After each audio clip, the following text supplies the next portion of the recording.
Hi there guys, and in this video I will show you how to turn on Instagram notifications. Firstly, get up to your Instagram profile and go to your settings side. Then go for the second selection which says notifications.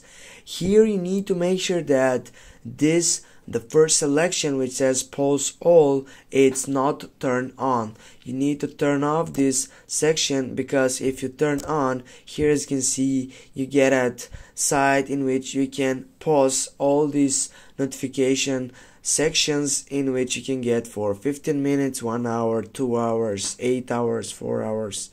And now we can get back, and you need to get off from your Instagram and go to your settings on your phone. Then you need to go for applications and go for manage applications.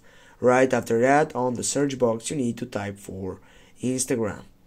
Then click on Instagram, scroll down and take a look for notifications. Also, here you need to make sure that it's turned on, the first selection. If it's turned off, that means that your Instagram notifications are off. Here you need to turn on this side, and now guys, you know how to turn on Instagram notifications.